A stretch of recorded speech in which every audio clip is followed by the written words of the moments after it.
All right, welcome everyone to our city council meeting for Monday, February 27th. If we could have a roll call, Madam Clerk, to establish quorum. Steve Holofield. Here. Harry Meyer. Here. Autumn Slane. Here. David Avanzino. Here. Terry McClung. I'm here. All right. Stand for the Pledge of Allegiance. I pledge allegiance to the flag of the United States of America and to the republic for which it stands, one nation. Get a motion to approve the agenda as amended. I'll approve that. Second. All right, any further discussion? Hearing none, all in favor, signify by saying aye. Aye. Aye. Aye. Aye. Any opposed? All right, unanimous. Get approval for, we have two sets of minutes. So you was doing or what? Or just one? No, we're just One, doing just- one at a time. Okay, yeah, all right. Yeah, I second it, sure. All right, any discussion, corrections? No. Hearing none, all in favor, signify by saying aye. Aye. Any Aye. opposed? That's so moved. Motion for approval of February 13th. Motion to approve the minutes for February 13th, 2023. Second. Ms. Green made the motion, Mr. Myers seconded. Any further discussion? Hearing none, all in favor, signify by saying aye. Aye. Aye. Aye. Any opposed? That's so moved. We have, on the CAPC, we still have a position 3 that's vacant. And in the HDC, the Historic District Commission, we have 2 people who are nominated and their terms have expired and are up for reappointment. We have Marty Cogan for position 4. Make a motion, we approve Marty Cogan for position 4. I second. Was that Steve, Mr. Holyfield? Avanzino. Oh, Mr. Avanzino, okay. Any discussion? All in favor? Wait, Steve. Oh. Mr. Holyfield? Can you hear me? Yeah, can you hear me? Yeah. Did you have a comment? I was on the ACC for 8 years and 3 years. One of those commissions. And I like to state, and it's hard for me to do this because I don't like to hurt people's feelings, but I found Ms. Cogan the entire time she was on the commission. She's very inappropriate in the questions she asks. Even as chair, I've tried to direct her not to ask inappropriate questions, but she consistently, like her, opens our city up to possibility of being sued because she just not follow directions, and she's a really not a good commissioner. Mr. McClung? Based on what Mr. Holyfield had said, I'd like to make a motion that we postpone this for 2 weeks to the next meeting and give us a chance to, to follow up on what he said and make our own judgments on that before we vote. Okay, we have a motion to defer this To the next meeting. for 2 weeks. I have a second. Make a motion, we approve Maggie Haig for HTC, reapprove. Have a second? I'll second that. I'll second. Okay. Ms. Slane made the second. Mr. McClung made the motion. Discussion? Hearing none. All in favor of Maggie being reappointed, signify by saying aye. Aye. Aye. Any opposed? All right, so moved, unanimous. All right, this brings us up to public comments. Do we have public comments? I see none. Okay, safe. Looks like back in the back. All right.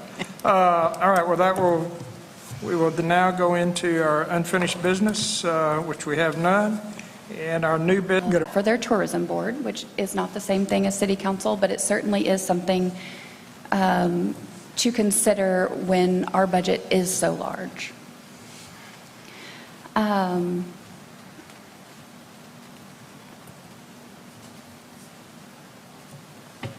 It has been mentioned that we have to use FOIA to get the information, or that we choose to use FOIA. But I think with this committee, if we did start it, that it would be a kind of an information highway. It would be somewhere where this committee could ask all the questions and maybe have a regular standing meeting with our mayor, or possibly even Michael, or whoever is going to be a part of this.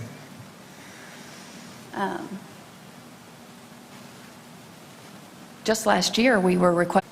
So I think that maybe this could be a situation to where it could help some of these things. And what would the committee do? Above all, I would think it would be a research committee, bringing back information to this table, to the council, for a presentation that is put in the newspaper, that is a workshop, maybe. If it is sensitive information, maybe we go to the private meetings. But this would be just only to inform, not to persuade, just a real visionary program that would ensure the path to financial success. Because there's a lot of things that we don't even look at. Our bonds, we don't look at those hardly ever here.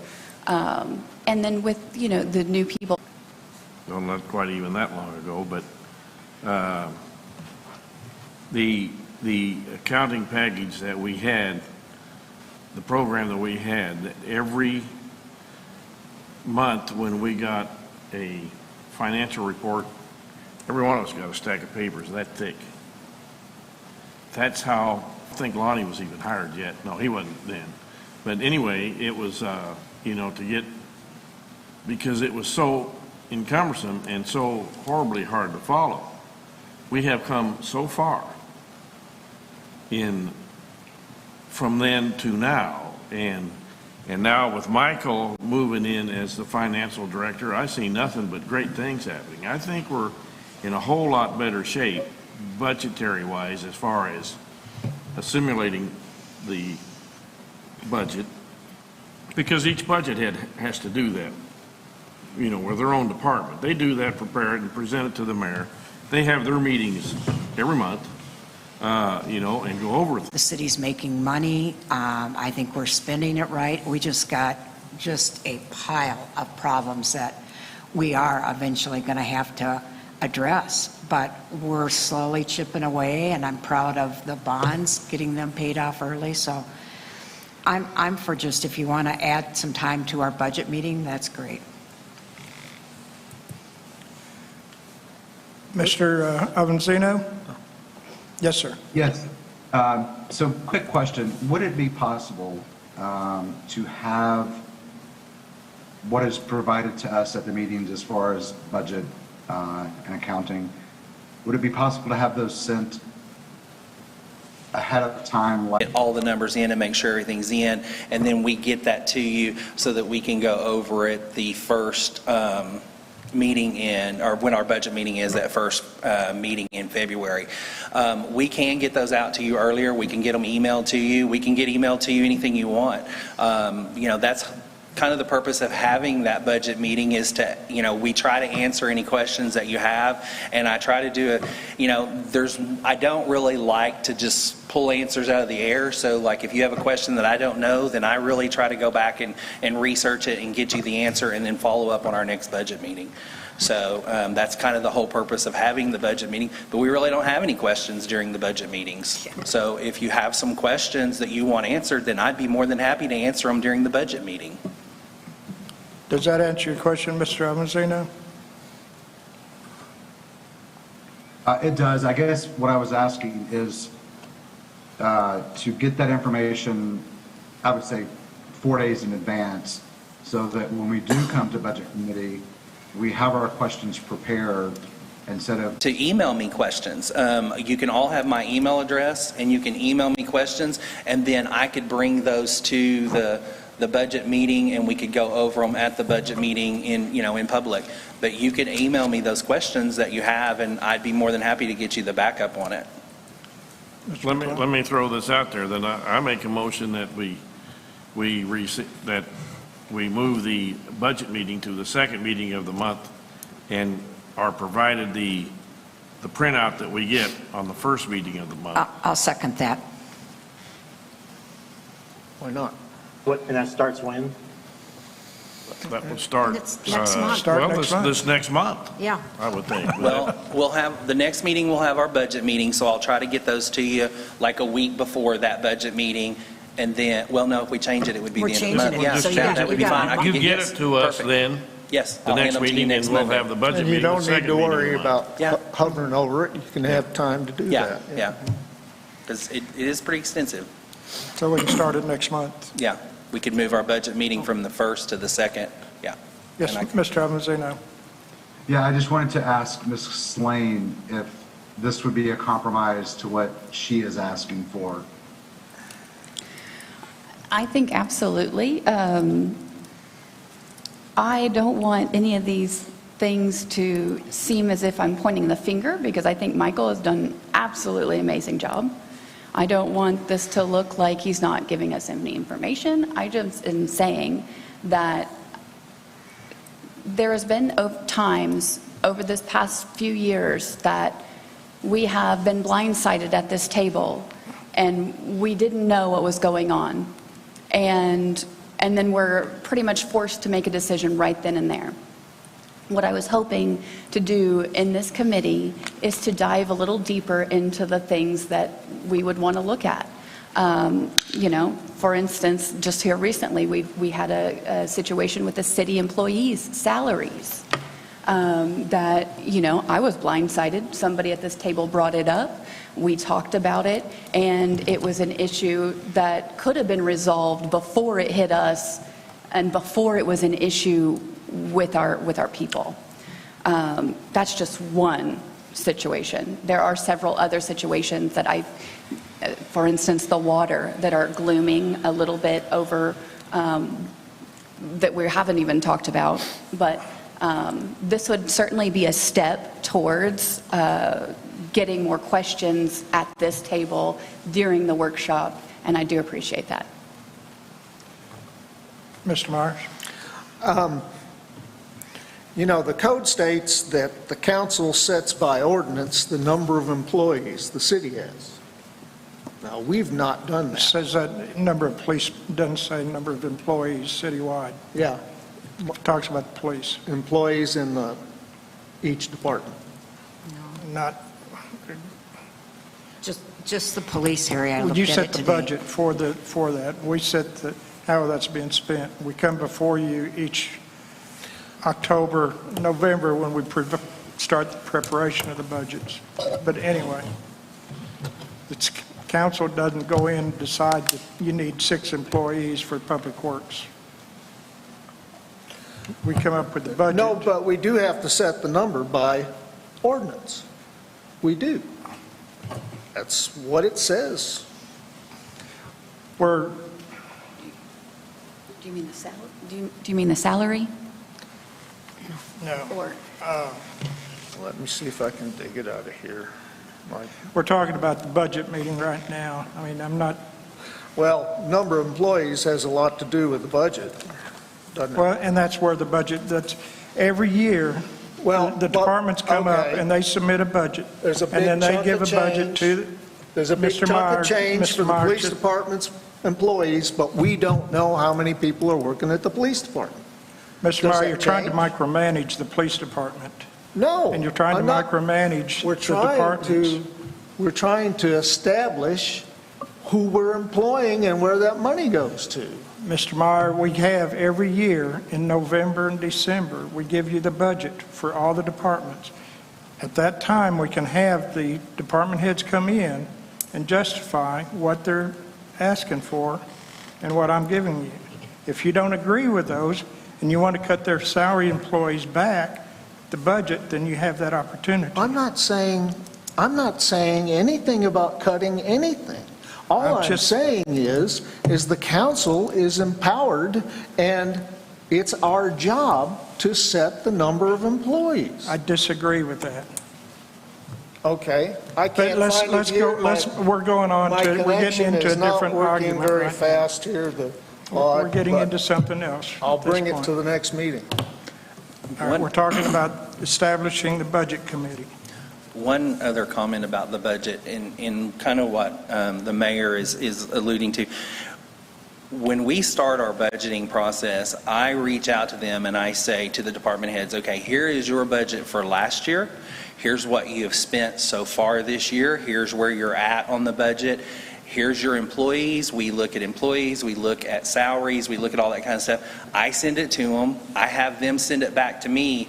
Then I review it and go through it and go, yeah, no, maybe, okay, yeah, and then I send it back to them. It's not just if they send in a budget, they get it. We financially go through them and we go through every line. It's not just I go through every line. I sit down with every department head. I talk to them. I make, if they want capital expenditures, I make them explain what those capital expenditures are and if we have to have them or can it wait or is it something we can pay for in 2 years or 1 year or is this something that, when is this vehicle actually going to come in? We talk about all of those things. So, and those are questions that, like the Mayor was saying, if we need to have the department heads to come and answer those questions, we can, when our budgeting is. But that is something that we do. I know that y'all don't see the backside of it, but that is something that we do. We don't just, they don't just send in a wish list and we go, okay, yeah, everything you're going to get, you're going to get. We financially figure it out to make sure that we can afford it and that, because we're doing a lot of crystal balling in the budget. We don't know if the taxes are going to hold up, if what they're going to do. And so we take all of that into consideration. We give us cushions in areas so that in case this doesn't come in like it's supposed to, then we've got this over here to take care of it. So we take that budgeting very, very seriously, and it's not something that I do in an hour or two. It's locked in my office for about 3 weeks that I go through it and go line by line on every part of that budget to make sure that what's right for the that the city's going to go. Well, I think if we're looking at capital expenditures and things like that, then you can set those kind of goals. You can bring them to the table and say, hey, we want to get this done. Where is this going to fit in the budget? I think, but into the micromanaging of like the police department and saying how much people are getting paid or how many cars we have or who's driving what, that's more of a administrative type role that comes from the mayor, and it's not, we don't choose that. That has nothing to do with the budget. Mr. McClung? It was common in the past to have all the department heads come and do that. And then it just somehow, it's been before the mayor's tenure, it got pushed to the side and just hadn't been done. But it used to be that was done, prior to the budget, or during the months of budget process, it was done. They were all came and met with us, or we had a budget workshop specifically set aside for several hours and let them do it at that. I mean, it's, when it comes time for budget, then I think it would be prudent on the mayor's part to however he wants to set that up, whether it's 2 at a time or whatever, so we have plenty of time and they have plenty of time to answer, at our budget meetings. And if we have to expand the budget meeting from 30 minutes to an hour and a half or something, we'll do whatever's appropriate. I have no problems with any of that. I don't have a problem with that either. That comes up again back in September, October. We have a motion on the table right now, and we're getting off the side of that motion to move our budget meeting from the first meeting of the month to the second meeting of the month. And that's what the discussion should be on. Do we have any further discussion on that? Just the caveat with the proviso that we have the paperwork at the first meeting. Yes. All right. Yeah. Any further discussion on that? All in favor, signify by saying aye. Aye. Any opposed? Aye. All right, so moved. Mr. Mayor, I know we've had some differences about the police department, but this isn't about the police department and how many policemen we have and how much money we spend there. It's the fact that no one else at this table knows what is being spent there and how. And if we have the police chief here, we can ask him those questions. That's it. You have the budget every month, Mr. Myers, that shows you how much is being spent in the police department. Itemized. Well, sort of itemized. If you want something else itemized, let us know Okay, and we'll put it in there. Let me explain then, okay? The police cars. Who takes the car home? No one. Yes, they do. He just told me. He told me. What did you tell Officers him? take their cars home. I don't think so. Did you Yes, say they that, do. Michael? I was coming back from Branson the other day, and I met one going 21 north towards Blue Eye. Well, there may have been a reason for that, but they're not allowed, they're Well, not going home with the if they're exception on- of, I've with been the told except, if they're on call. would you wait a minute? With the exception of the police chief, is the only one who takes it home because he's on call 24 hours. That's what you told me until I heard from our finance guy that the guys that are on call get to take their car home. If they're on, Michael? I believe what Brian has said is that, yes, they do drive the car home in case they're called in. So they are allowed to drive their car home. Okay, I was mistaken on that. Yeah. I always thought they were staying at the police No, station. they're able to drive their car, but that's a decision that he's made as a police chief on running the police department. Doesn't have anything to do with the budget. Boy, that's money. That's wear and tear on cars. Don't insult me. That's insulting. We're buying 2 new cars every year, spending, I don't know how god-awful amount of money on repairs. Yes, I think it's out of control. Mr. McClung? I mean, we're getting a little sidetracked here, but yes, that, if they're all getting to take their cars home on the press, you know, with the president, or whatever the word is, that, you know, the idea that it was, that they're going to be called back out so they can take the car home, I ain't for that. You know, they drive, if they have a specific reason to be on call, that's one thing. You know, if there's, but now I understand the chief, and I have no problem with him taking his car home, because he's the head guy, and he is the one that the buck stops with, so he does have to come in. But once they're off duty, they should be in their own vehicle. I agree. That's something I'll talk to the police chief about. But that's not a council decision. That's something that's administrative. Council decision is for legislation. But see, it's not for Here, administration. the benefit It's is, part of the budget. Would We you, passed Mr. the budget. McClung? the benefit is of this discussion, though, this has come to the surface, so at least we know. Absolutely. So now it can be remedied. Or if it is a standard procedure that is to be approved of, then we can hear about that as well. So, I'm not in disagreement with okay. that. Ms. Slay? He just pointed it out. If it wouldn't have came to the table today because we made this conversation happen, then it wouldn't have been addressed at all. Our job is to approve the budget and to understand the budget. And I'm sorry, we can't do that in 30 minutes. So And we I would- don't have to pass the budget. Truth, but all of us sit here and have asked the questions that we see just offhand, and then we go on, but there's no process of saying, okay, hey, let's make some room for sidewalks. That's a major issue, but not once in the 2 years have we ever even talked about sidewalks. Have we not? We've not talked about water, our water issue that is over our heads right now. We've not talked about it at this table. I was just hoping that this committee would allow that space for that conversation, because just like here today, we've brought up some things that none of us knew about. But the fact of the matter is we have a budget meeting once a month. He could have asked those questions at any time during that budget meeting, and he hasn't. So if we're going to have a separate committee, it seems like it's just double dipping. I mean, we're already, let's utilize our budget meeting that we already have once a month to discuss these things and ask those questions during that time. But, you know. As long as we can have department heads here, too. Yeah. Yeah. I don't think we need to have all the department heads here at One every at a budget time. meeting.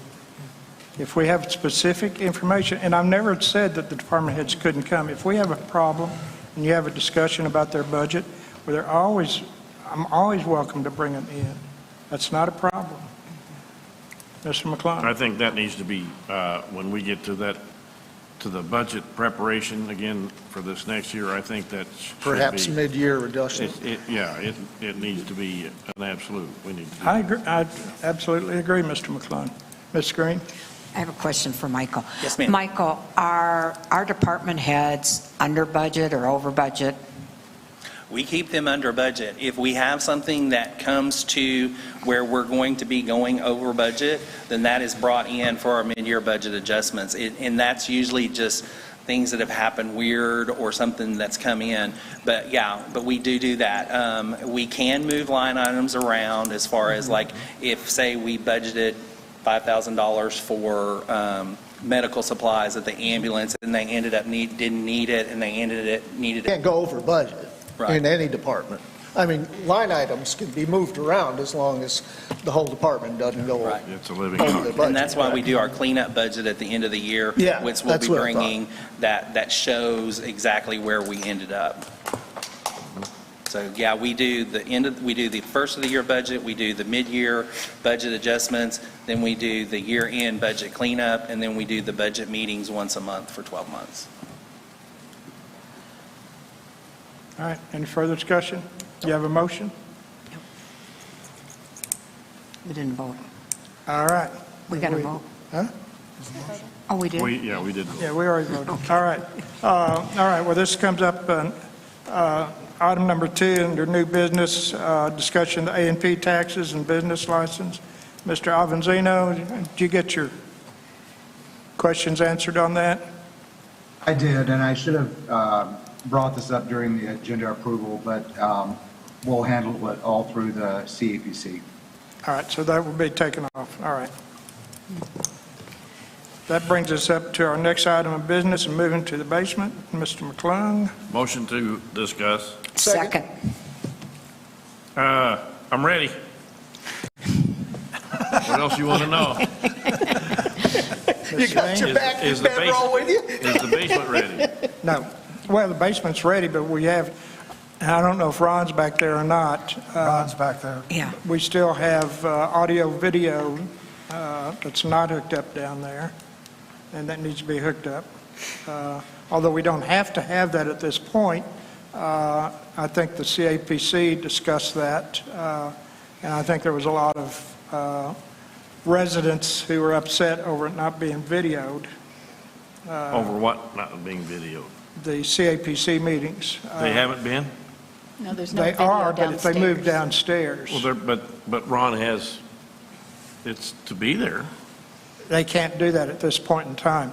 Mr. Avanzino? Yeah, I just wanted to make the comments that I, for an assortment of reasons, am against moving downstairs.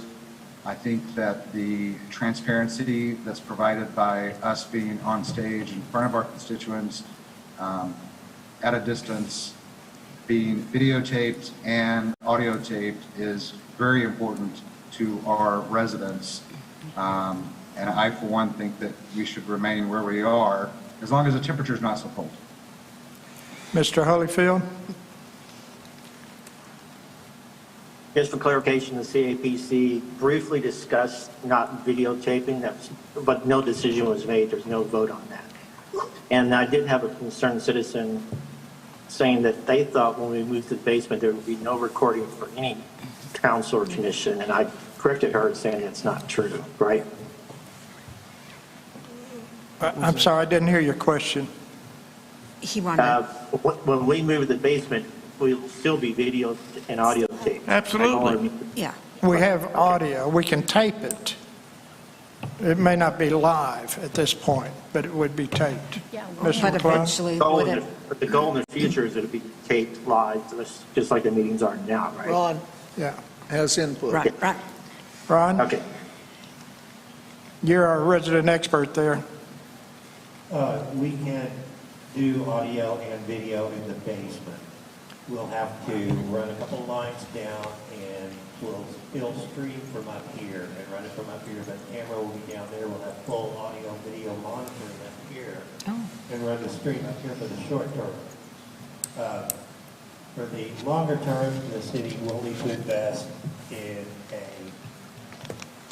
set of equipment that will be dedicated to city and council meetings going forward. But for temporary, we can pretty much do the same thing we're doing.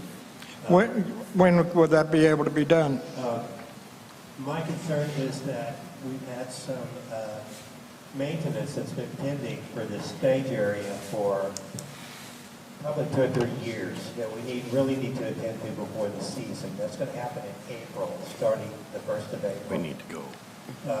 I'll need a week up here, taking down all the lighting and cleaning all the lighting and doing maintenance. And then right after that, we're going to bring in the curtain maintenance people from Springfield. They're going to come down and clean all the curtains and fire. Ron, I think the question was, when can we move downstairs? Tomorrow. Well, no, not tomorrow. I'd say April 1st, by April 1st. Our April 1st, our first meeting in April. Yeah. We can be ready for video and sound. Yes, like I said, we won't have the permanent situation, but we can do it the same way Okay. we can do it. All right, thank you. That's answered the question. All right, Mr. McClung? This body, some of the current council people weren't here, but this body approved to do that a long time ago. And that has always been our intention. Now, why the CAPC thinks they run the show now, they do not. Mr. McClung, that's not what I was implying. That's not what, at all, so. No. Okay, I just want to make that clear. No, they're not running This the is our show. building. They're not running the show. They were just talking about, never mind.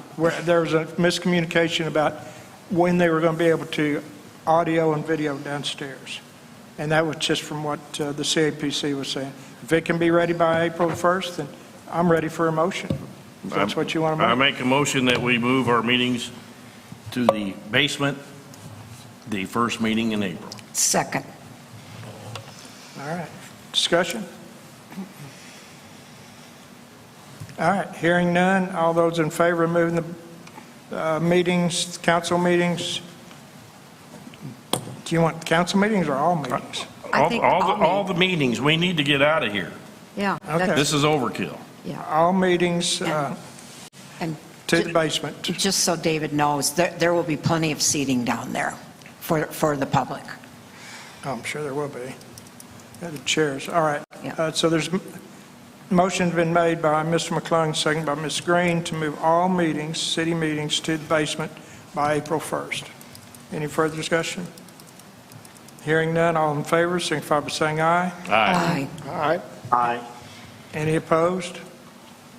I'm just going to abstain from the vote, Mayor. All right. Mr. Almanzino abstains, 5-1. All right, so moved. Thank you all. Okay. All right, that concludes the meeting, gets into agenda setting.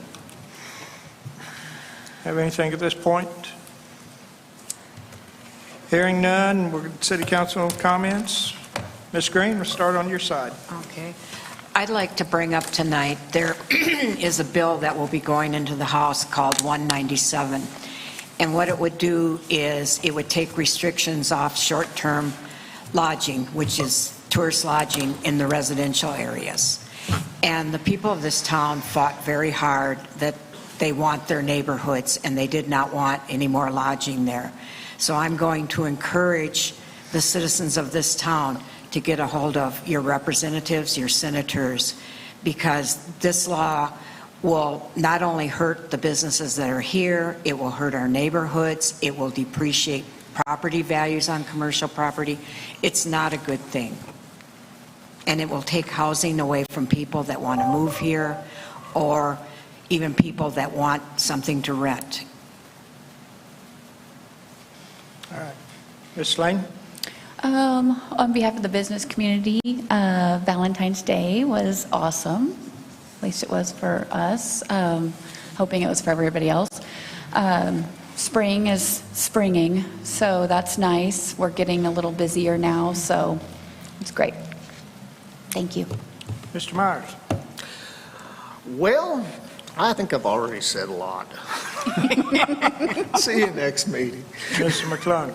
I just wanted to say to the two gentlemen that are on the CAPC that I'm not directing anything towards you gentlemen about this versus the basement or anything. It's just that it has been implied to me by the CAPC prior to this that they were in charge of the auditorium, and then it was their decision, and it's not. And, you know, it's where we need to be. This is overkill for us to be in this room. It just is.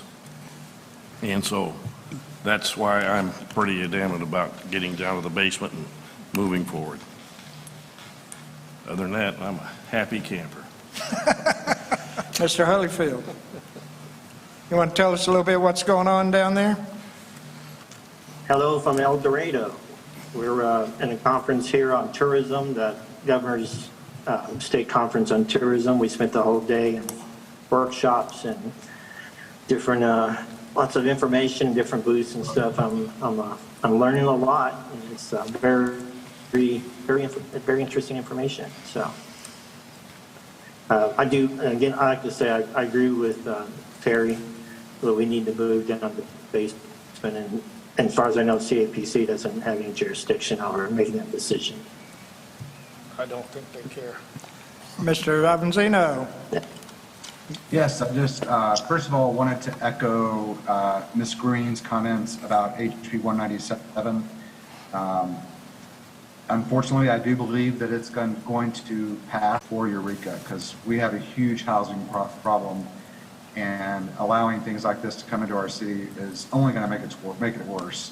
As a matter of fact, that's one of the discussions that was talked about today in our conference here on tourism. That was a lengthy conversation about that, but anyway. And to Mr. McClung, no video that was currently down there. But if that's going to be fixed, then we shouldn't have that issue. Thank you. Okay. Thank you very much, and glad you two are down there. And But you can come back. I'm sure you will come back. Please come back. As been mentioned, I just got notice of that the short Senate Bill 197, the short-term rentals, it will be heard Wednesday by the House, City, County, Local Affairs Committee at 10 a.m. in the Big Mac Building B, which is the building behind the state capitol. This bill passed the Senate committee last week and passed on the floor. However, there were 3 no votes, including our Senator Brian King voted no. So if you want your voice heard, please contact your representative immediately and or plan to attend the meeting. At the meeting last week, the meeting room was full of people who owned rentals. The Municipal League and a couple of others were the only that made it clear that his mind was made up, and if anyone wanted to change it, they could change it after it was adopted, although that seems to be a strange way to make bills. Yeah. But please let Representative Harlan Breaux, who's our representative, and the others on the committee know your feelings. This is real important for Eureka Springs. The bill has been slightly amended, but it still almost entirely restricts a city's or town's ability to regulate short-term rentals. More specifically, even though short-term rentals are effectively businesses in residential cities, they will not allow us to regulate them any different than you would any other houses. It's important for representatives to know the issues you're facing with short-term rentals. I put on our website the list of members of the House, City, and Local Affairs Committees, along numbers and emails on that. I've also listed, if you want to hear it, the hearing from last week in the Senate. And in reference to what Mr. Avanzino was saying, I've met with the Planning Commission today to try to take some steps to see what the Planning Commission might be able to do when this passes. So we're working in that step. I'm going to go down tomorrow night and hopefully I'll be able to testify before the committee against this bill. And what I'm basically going to say, I'm just going to kind of read and give you a little prep here, that Eureka Springs, as many of you know, is a very unique and special place. We're a town of over 2,000 residents, and yet we have 1 million visitors each year. Tourism is not our only industry. It's not our major industry, it's our only industry. So we understand tourism and the value of lodging.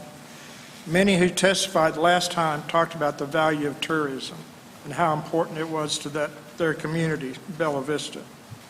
In September 2021, our former city planning officer gave a presentation to the city council regarding the number of short-term rentals listed on sites such as VRBO and Airbnb. Those listings reflected 299 unique properties, 248 of which were once single-family residential properties that became short-term rentals and have remained so. The fact resulted in the City Council putting a stop to any additional owner-manager occupied short-term rentals in October. We will allow owner-managers bed and breakfast lodging in the residential zones with a CUP. Eureka Springs has an abundance of short-term overnight lodging in residential neighborhoods, and the citizens feel we do not need any more. Short-term rentals, in our experience in residential neighborhoods, bring increased traffic, noise, parties, parking conflicts, and strangers. If you visited Eureka Springs, that you know our streets are narrow, and we have limited on-street parking in the residential areas and in the historic district. Some places we have no off-street parking, which creates additional burdens on the local homeowners when we have out-of-town visitors staying in one of the B&Bs or existing short-term rentals. Due to our limited housing stock, such a law would encourage landlords to take long-term rental housing off the market and change them to short-term rentals. We already have a problem of finding affordable housing for employees to rent, the employees who work in the hospitality and rental homes, and is based out of Oregon. Many owners of short-term lodging do not live in the city where the rentals are located. They're using the property strictly as a business enterprise and cannot respond to local issues. This means if there's trouble with noise, parking, or other issues, there's no on-site manager that can come over and take care of the problem. Vacasa, along with VRBO, are big business and are not responsible to the locals' concerns. I have the good fortune to own a single-family rental unit in the residential area, and so while I could benefit financially from the proposed new law, such a law would not be in the best interests of Eureka Springs. A city should adopt a procedure in which it can show that it is addressing documented community issues such as loss of housing for local residents. Zoning should be up to municipalities, local leadership, and residents, as each city is unique upon itself. One reason people live in the city is for the protection of their property values. We strongly oppose 197 and feel that such control should remain with the city to handle and not the state. What may be good for Bella Vista may not be in the best interests of Eureka Springs, and vice versa. What we do as a city should not be dictated by another city. And that concludes my comments for that. So please contact your local representatives, other representatives, and you know, we have a chance. There's several people on there who like Eureka Springs, and I think will listen to us. So When's the meeting? Wednesday at 10 o'clock in the Big Mac building. So if you want to go down to Little Rock and testify, please show up early. I would suggest being in the room probably by 9:30, because I'm sure it will be packed. And to find seating, and then finding parking. You think Eureka Springs has a parking problem? The parking problem is real bad when the legislature is such. But